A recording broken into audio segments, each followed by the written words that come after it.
Salutare!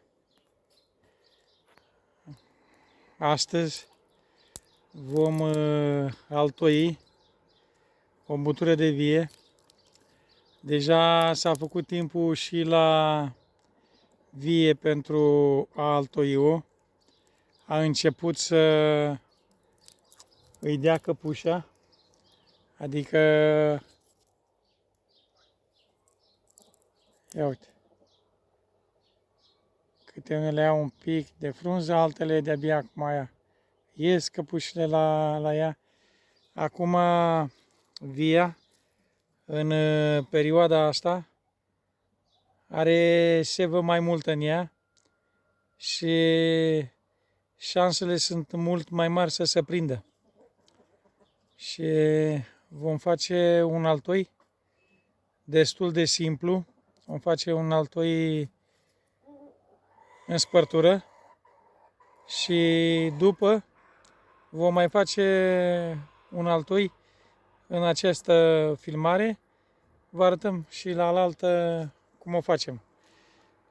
Încercăm să le altoim cât se poate de simplu și să fie cât se poate de bine, ca să ni se și prindă. Înainte de a ne apuca de treabă, am vrea să vă rugăm, dacă nu v-ați abonat, abonați-vă, lăsați-ne și nouă un like, dacă vreați dumneavoastră o distribuire, să ne apucăm de treabă. Aici avem un lăstar dintr-o vie de altoi foarte bună și vrem să altoim din ea în această coardă de vie.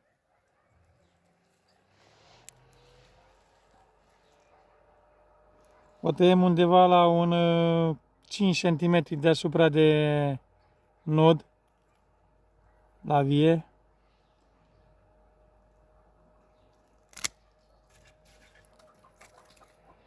Ia uite acum ce se va în ea. Deja are picătură de picătura de apă și să îl facem cât se poate de repede, că cu cât îl facem mai repede, cu atât mai bine, pentru că nu-i dăm drumul să curgă multă sevă din ea.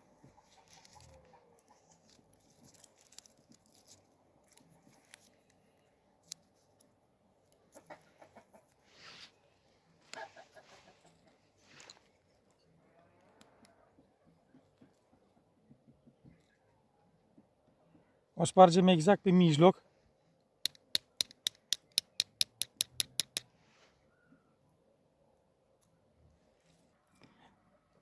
Căutăm la acest lăstar să aibă un,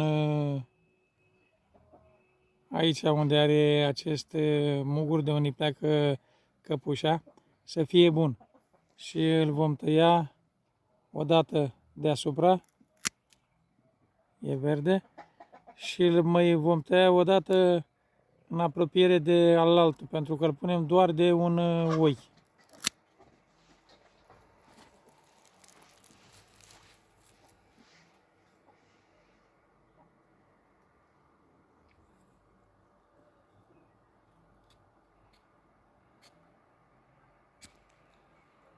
Ia uite ce verde și ce frumos este. Pentru că acum îl luăm din vie.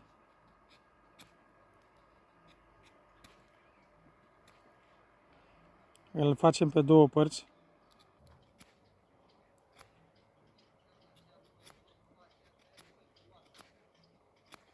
Îl ascuțim bine la capăt. Îl luăm ușor pentru că via are această inimă în el și să nu îl zgâriem prea rău.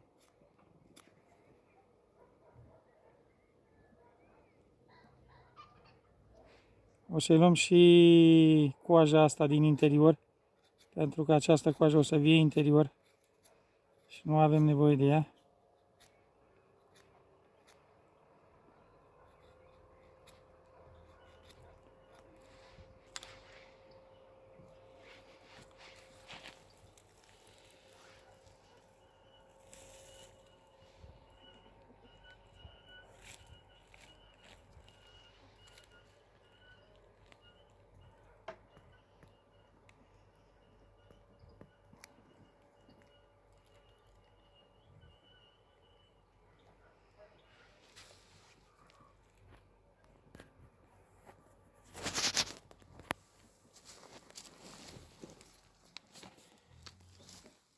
Ia uitați-vă ce bine a venit coaja.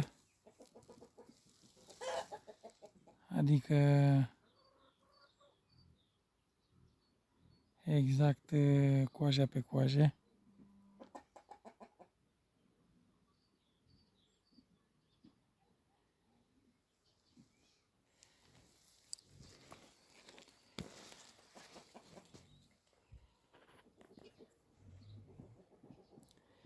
Acum îi vom da un pic de pământ și repede îi dăm cu banda să nu lăsăm să ducă sevă multă din el.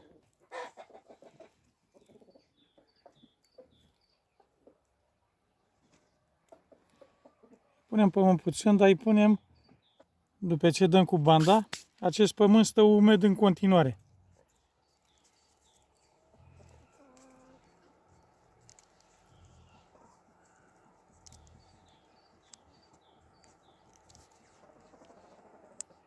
Încercăm să izolăm bine, chiar dacă dăm bandă mai multă. Până la urmă, important este să se prindă.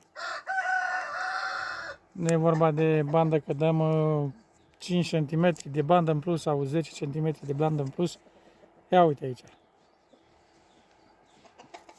Foarte bine s-a făcut. Îi punem bandă și aici pentru că vedeți că plânge mereu.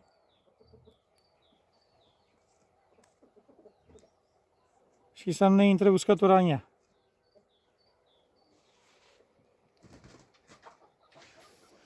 Cum v-am spus, să mergem și vom mai face încă un altoi cât se poate de scurt și cât se poate de, cum să vă spun, de simplu, ca să poată fiecare, cine vrea să altoiască, să poată să altoiască, să-și aleagă un model din ăsta, să poate și în spartură și mai facem unul în pană. Acum vom altoi în această joardă de vie și aici vom face un altoi, cum vă spusei, destul de simplu.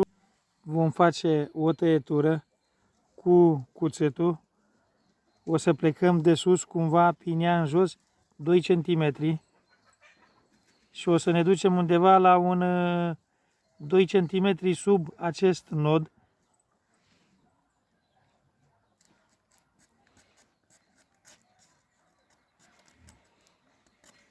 Uite așa, se vede despicătura.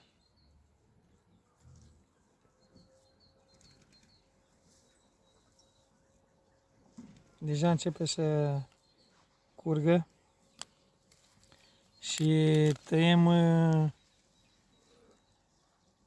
lăstarul ăsta la fel de un mugur de aici de unde se iese căpușa.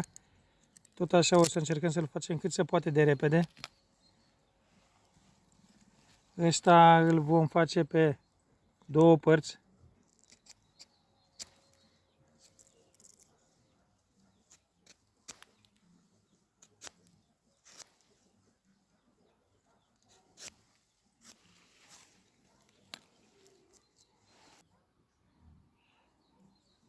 Să-l despicăm un pic așa. Se vede cum ne intră. Drept, ia uite. Vom pune bandă.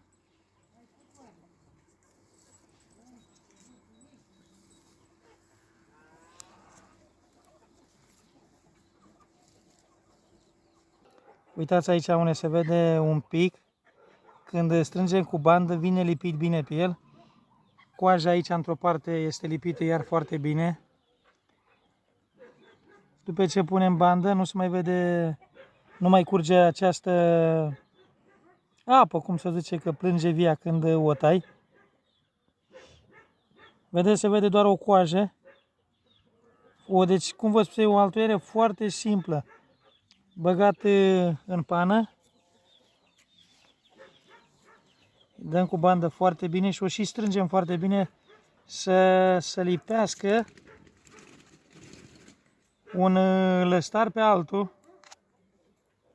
Acești lăstari sunt de un an și portă altoiul și altoiul este tot de 1 an.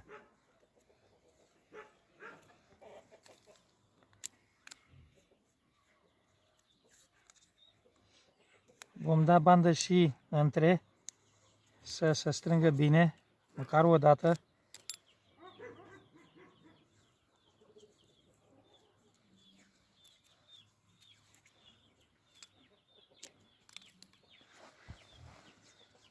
Și vom pune bandă și la capătul de sus, pentru că se vede că este tăietură și să nu plângă mereu, pentru că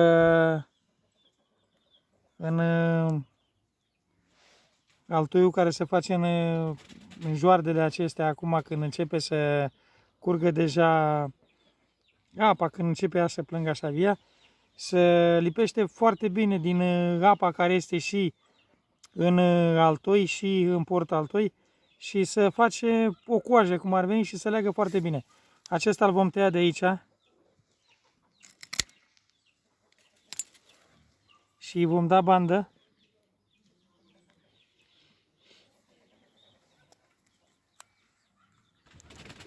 Tot așa un pic de bandă la cap să nu ne intre uscătura în el.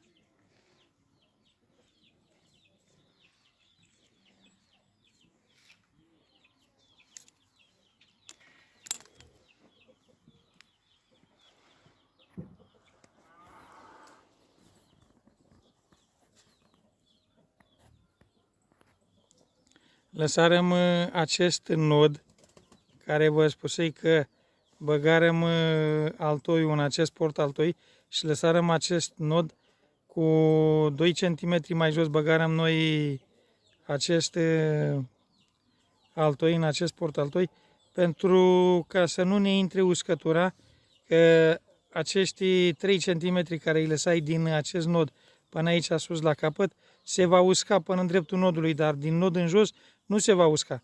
Și la fel și cu nodul de aici, de la altoi, la fel se va întâmpla. De aici de sus până în apropiere de nod se va usca, dar din nod, de aici de unde e nodul, nu se mai usucă până jos.